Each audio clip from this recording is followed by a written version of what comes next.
Federico s'est réveillé un matin qui semblait identique à tous les autres. Le soleil filtrait à travers les rideaux, projetant une lumière chaude et réconfortante dans la pièce.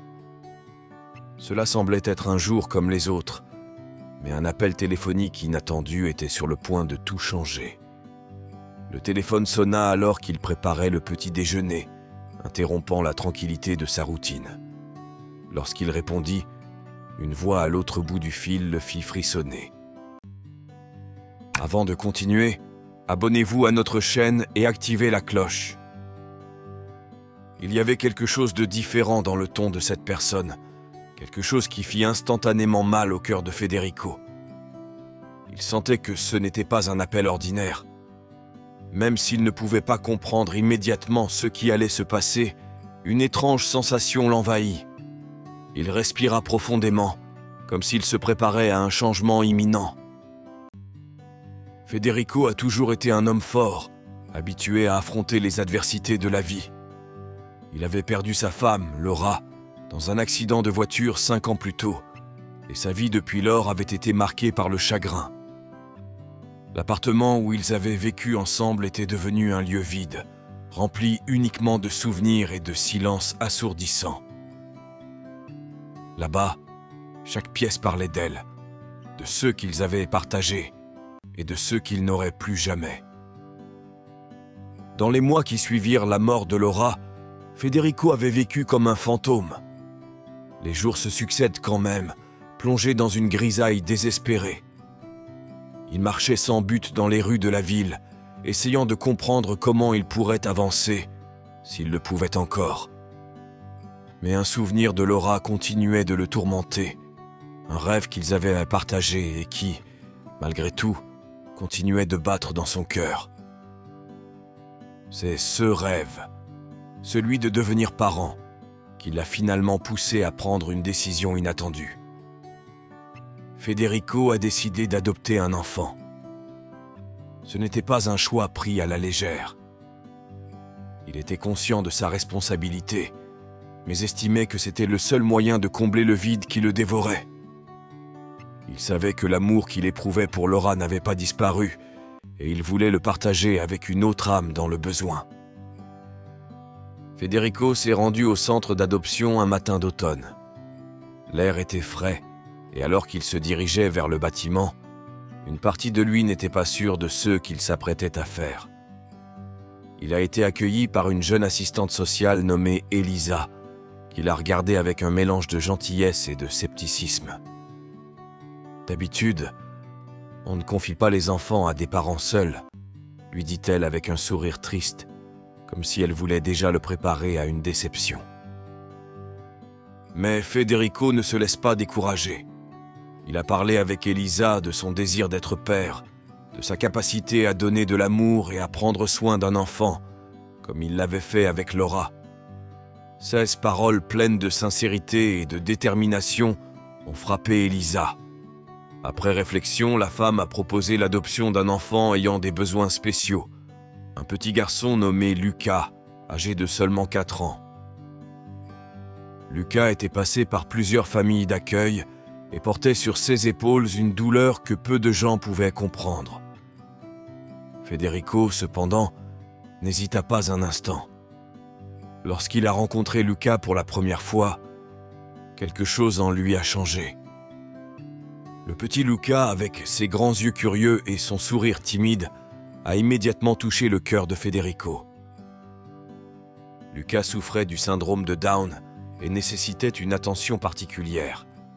Mais cela ne fit que renforcer le désir de Frédéric de prendre soin de lui. Le lien entre les deux s'est formé presque immédiatement. Leurs journées étaient faites de petits gestes, de routines simples mais pleines de sens. Federico n'aurait jamais cru pouvoir se sentir à nouveau aussi plein de vie. Chaque après-midi, Federico allait chercher Lucas à la maternelle.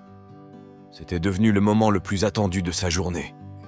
Voir Lucas courir vers lui, les bras ouverts et un sourire qui illuminait le monde, remplit le cœur de Federico d'une joie indescriptible.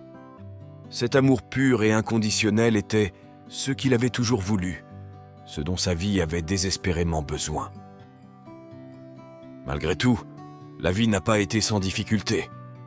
Lucas exigeait beaucoup plus d'attention que les autres enfants et Federico se sentait souvent fatigué.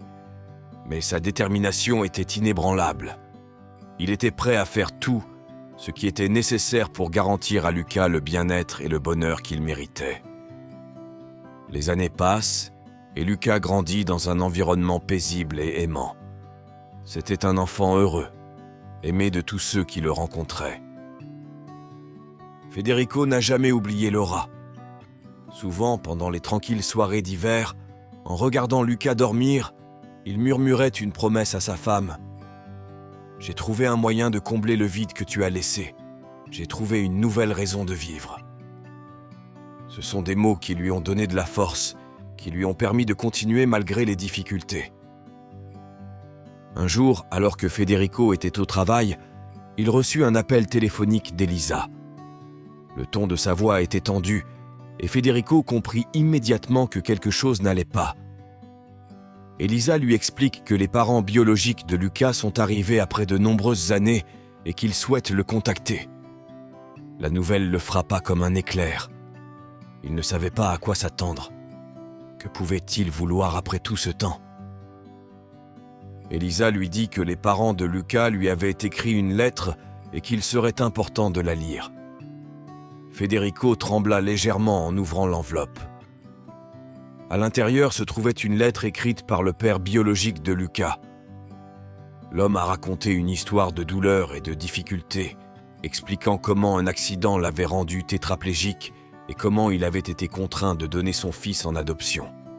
« Je n'étais pas capable d'être le père que Lucas méritait, a-t-il écrit, mais elle l'est. Merci de lui avoir donné l'amour que je ne pouvais pas lui donner. » À la fin de la lettre, l'homme révèle qu'il a créé un fonds fiduciaire pour garantir à Lucas un avenir sûr. Federico sentit une vague d'émotion l'envahir.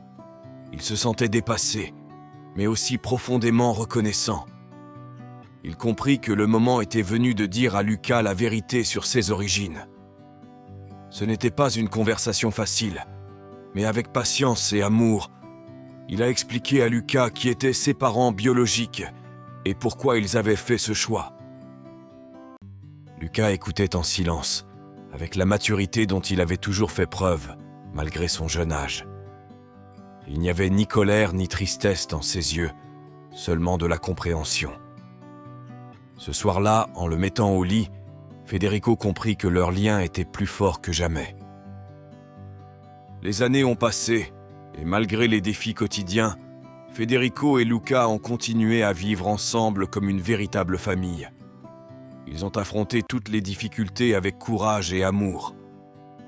Leur lien indissoluble était devenu le centre de leur existence.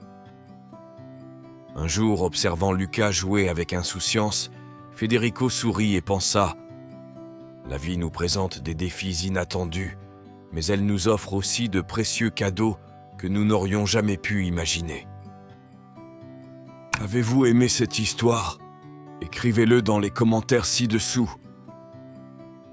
Merci d'avoir regardé la vidéo jusqu'à la fin et à la prochaine histoire.